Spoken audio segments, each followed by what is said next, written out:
Assalamualaikum warahmatullahi wabarakatuh. Salam sejahtera untuk kita semua. Om Swastiastu, Namo Buddhaya, salam kebajikan. Teman-teman, kemarin baru aja dilaksanakan Rakernas Asosiasi Pemerintah Kota Seluruh Indonesia atau APEKSI 2023.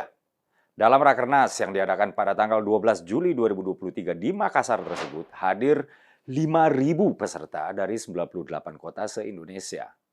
Turut memeriahkan Rakernas tersebut, baca pres yang kerap menghiasi bursa Pilpres 2024. Di sana hadir Pak Ganjar Pranowo, Pak Prabowo Subianto, dan juga Pak Anies Baswedan. Teman-teman, saya tertarik untuk membahas narasi yang dibawakan oleh Pak Anies. Silakan disimak potongan video ini. Saja. Lampu ini menggambarkan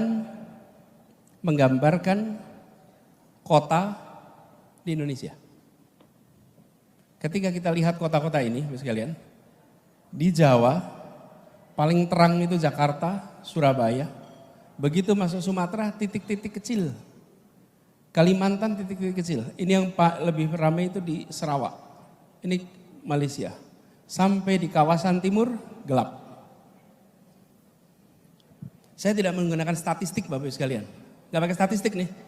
Tentang macam-macam. Gak usah, pakai ilustrasi ini aja. Listrik yang nyala di malam hari. Dari situ terlihat ketimpangan yang luar biasa. Teman-teman, barusan kita sama-sama lihat ya, bagaimana Pak Anies menggunakan potret sebaran cahaya di wilayah Indonesia pada malam hari untuk menggambarkan ketimpangan di Indonesia. Menurut saya, apa yang ditampilkan oleh Pak Anies adalah sebuah keluguan, kalau memang tidak sopan ya untuk menyebutnya sebuah kebodohan. Kenapa? Begini, rasio elektrifikasi di Indonesia menurut laporan Kementerian SDM pada 2022 lalu sudah mencapai 99,63%. Apa artinya ini?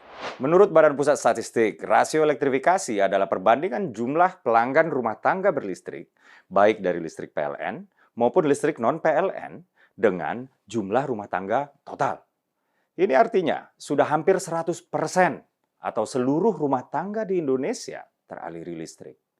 Memang ada ekonom-ekonom yang suka menggunakan sebaran cahaya untuk menggambarkan aktivitas ekonomi di suatu tempat. Tapi ya bukan ketimpangan juga dong. Ngawur itu namanya. Saya jelaskan ya.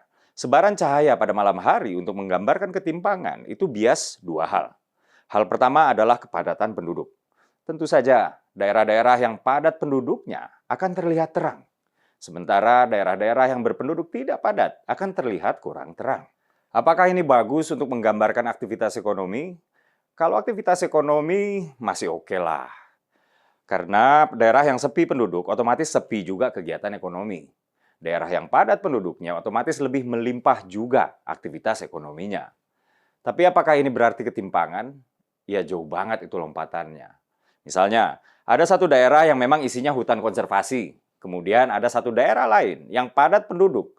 Lalu karena sebaran cahaya tertangkap cuma di daerah yang padat penduduk, lalu kita bilang telah terjadi ketimpangan di dua daerah tersebut, yaitu ngawur dong namanya.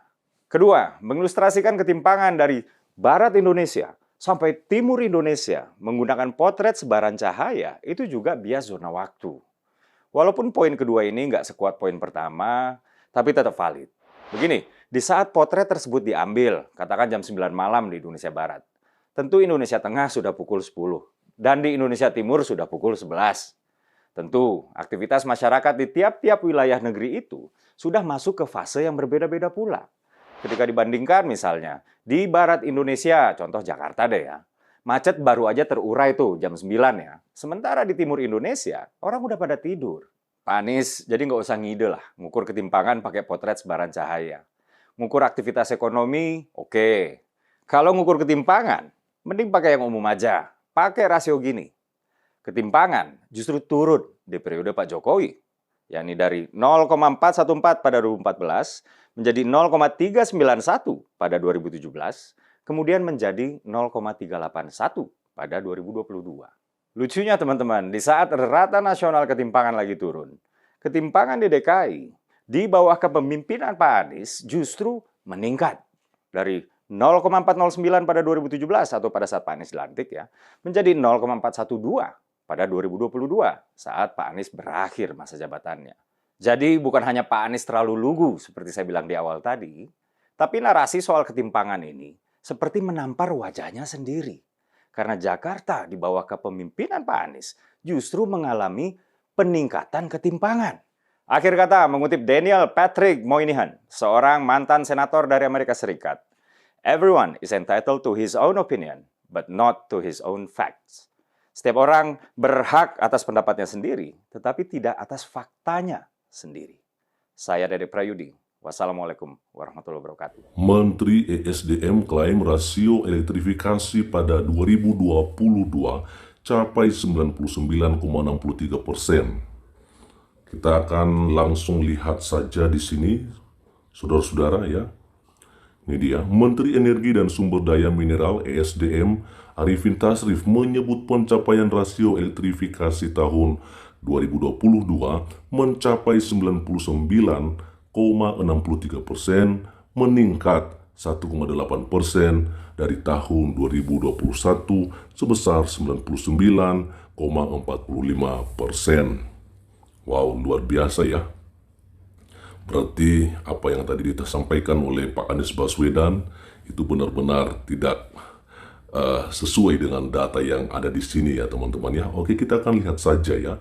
Rasio elektrifikasi di tahun 2022 mencapai 99,63%, tetapi kami perlu meningkatkan program elektrifikasi ini agar seluruh wilayah Indonesia mendapatkan akses listriknya, kata Arifin saat konferensi pers capaian kinerja tahun 2022 dan program kerja Kementerian SDM tahun 2023 yang dikutip di Jakarta hari Senin ya.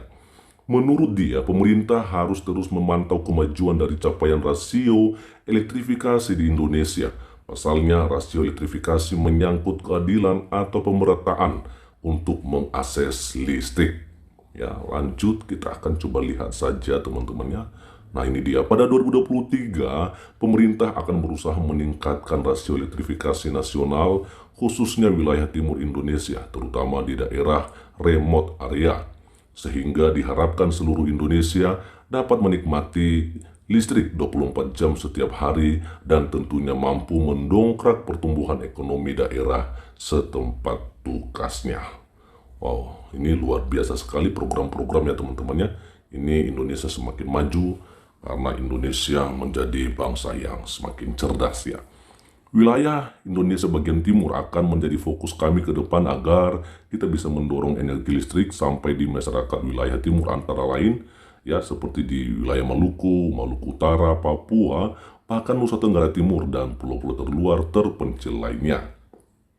Menurut Menteri Arifin, pemerintah juga terus mendorong peningkatan kapasitas pembangkit untuk mendukung pertumbuhan ekonomi nasional ya, di mana pada tahun 2022 kapasitas terpasang pembangkit listrik sebesar 81,2 gigawatt dan pada 2023 ditargetkan meningkat menjadi 85,1 gigawatt. Bayangkan ini kalau misalnya nanti akan terrealisasi, ini pencapaiannya atau meningkatnya di angka 3,9 gigawatt ya, ini luar biasa sekali ya.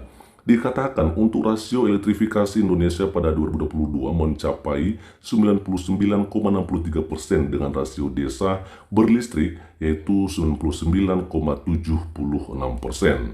Pemerintah pun menargetkan pada 2023 seluruh rumah tangga di Indonesia mendapatkan akses listrik. Wow, dahsyat sekali ya. Lalu apa yang disampaikan oleh Anies Baswedan ini ya? Oke, kita akan lihat saja. Rasio elektrifikasi kita mencapai 99,63%. Tetapi kita lihat masih perlu meningkatkan program elektrifikasi agar seluruh wilayah Indonesia bisa mendapatkan akses listrik.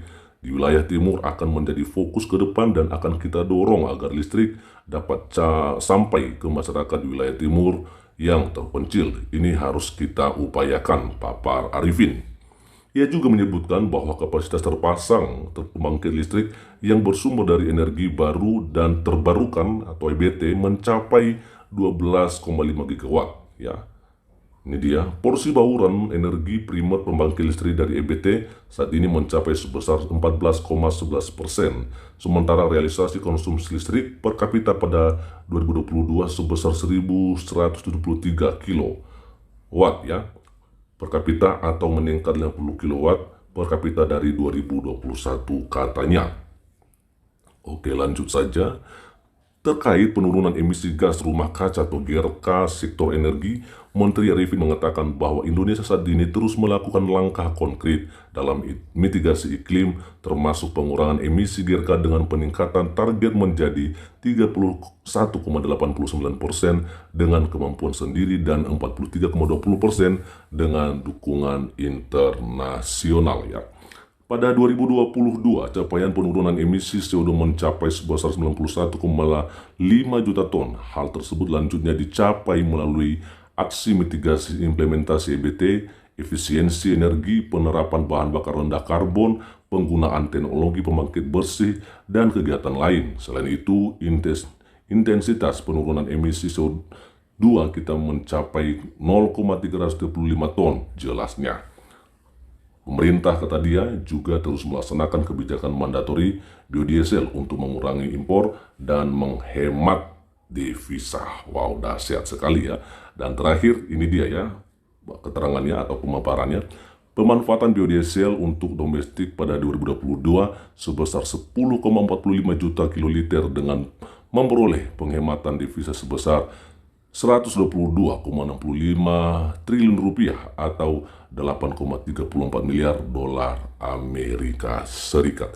Oh, ini sangat luar biasa tentunya teman-temannya, dan dengan apa yang disampaikan oleh Pak Anies Baswedan tidaklah membuat kita hanya menganggukkan kepala atau membenarkan saja atau mengiyakan saja, tetapi mari kita menjadi orang yang cerdas, karena Indonesia ini adalah bangsa yang cerdas.